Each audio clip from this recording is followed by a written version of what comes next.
அனைவருக்கும் வணக்கம். தமிழ்நாடு அரசு ஊழியர்களுக்கு ஒரு மகிழ்ச்சியான செய்தி. அதாவது தமிழ்நாட்டில் அரசு ஊழியர்களுக்காக தமிழக அரசு ஒரு முக்கியமான அறிவிப்பு வெளியிட்டிருக்காங்க. அதாவது ஓய்வூதியம் அறிவிப்பு தகவலை தான் வெளியிட்டிருக்காங்க. இதுல யாருக்கு இந்த ஓய்வூதியம் உயர்வு, எவ்வளவு ரூபாய் உயர்த்தியிருக்காங்க அப்படிங்கிற முழு விவரத்தையும் இந்த வீடியோல பார்த்துடலாம். ஸோ ஸ்கிப் பண்ணாம கடைசி வரைக்கும் பாருங்க. நம்ம சேனலை சப்ஸ்கிரைப் பண்ணாதவங்க பண்ணி வச்சுக்கோங்க. நம்ம சேனல்ல சென்ட்ரல் மற்றும் ஸ்டேட் கவர்மெண்ட் சம்பந்தமான ஆல் அப்டேட்ஸ் போட்டுருவோம். அது மட்டும் இல்லாமல் பென்ஷன் சம்பந்தப்பட்ட முக்கியமான அப்டேட்டும் இருக்கும்.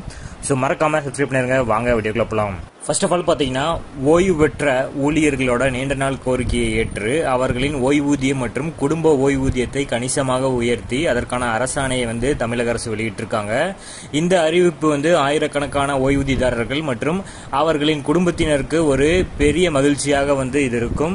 ஸோ 2025-26 ஆண்டிற்கான மானிய கோரிக்கை மீதான விவாதத்தின் போது இந்து சமய அறநிலையத்துறை அமைச்சர் மாண்புமிகு சேகர் பாபு அவர்கள் சட்டமன்ற பேரவையில் இந்த முக்கிய அறிவிப்பை வெளியிட்டார். அவர் தற்போது 4000 ஓய்வூதியமாக பெறும் கோயில் பணியாளர்களுக்கு 5000 உயர்த்தி வழங்கப்படும். அதே போல துறைநிலை குடும்ப ஓய்வூதியம் பெறும் குடும்பங்களுக்கு பார்த்தீங்கன்னா தற்போது வழங்கப்படும் 2000 ரூபாயிலிருந்து 2500 ரூபாயாக உயர்த்தி வழங்கப்படும் என்று அறிவித்தார்.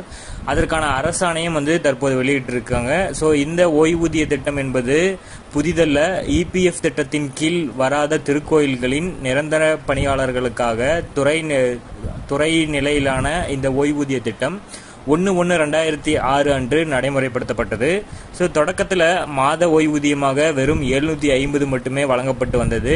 ஸோ இந்த திட்டத்தை செயல்படுத்துவதற்காக நிதி வசதி உள்ள திருக்கோயில்களோட இந்த உபரி நிதியிலிருந்து 50 கோடி ரூபாய் ஒதுக்கப்பட்டு அதன் வட்டி வருவாயை கொண்டு ஓய்வூதியம் வழங்கப்பட்டது. ஸோ காலப்போக்கில் ஊழியர்களின் பொருளாதார சூழல் மற்றும் வாழ்க்கை செலவினங்கள் அதிகரித்ததை கருத்தில் கொண்டு இந்த ஓய்வூதியம் பல்வேறு நிலைகளில் உயர்த்தப்பட்டு வந்தது.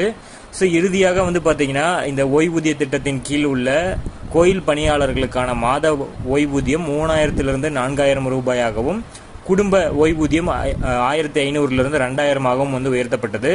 ஸோ இந்து சமய அறநிலையத்துறையின் கீழ் உள்ள திருக்கோயில்களில் பணிபுரிந்து ஓய்வு பெற்ற பணியாளர்களுக்கு தற்போது வழங்கப்பட்டு வரும் மாதம் 4000 ஓய்வூதியத்திலிருந்து 5000 உயர்த்தி வழங்க அனுமதி அளிக்கப்பட்டுள்ளது. இது அவர்களோட மாதாந்திர வருமானத்தை அதிகரித்து அதன் அடிப்படையில் தேவையை நிறைவு செய்யவும் இது உதவும் அப்படிங்கிறது தான். ஸோ இது மிகவும் வரவேற்கத்தக்கது தான். ஸோ நம்ம சேனலில் சென்ட்ரல் மற்றும் ஸ்டேட் கவர்மெண்ட் சம்பந்தமான ஆல் அப்டேட்ஸ் போட்டுருவோம். அது மட்டும் இல்லாமல் பென்ஷன் சம்பந்தப்பட்ட முக்கியமான அப்டேட்டும் இருக்கும். ஸோ மறக்காம சப்ஸ்கிரைப் பண்ணி பக்கத்தில் இருக்கிற பெல் ஐக்கானையும் பிரஸ் பண்ணி அதில் ஆல் அப்படிங்கிற ஆப்ஷன் கொடுத்துக்கோங்க. அப்போ தான் நான் போடக்கூடிய ஒவ்வொரு வீடியோவும் உங்களுக்கு வரும். தேங்க்யூ. ஃபர்ஸ்ட் ஆஃப் ஆல் பார்த்தீங்கன்னா,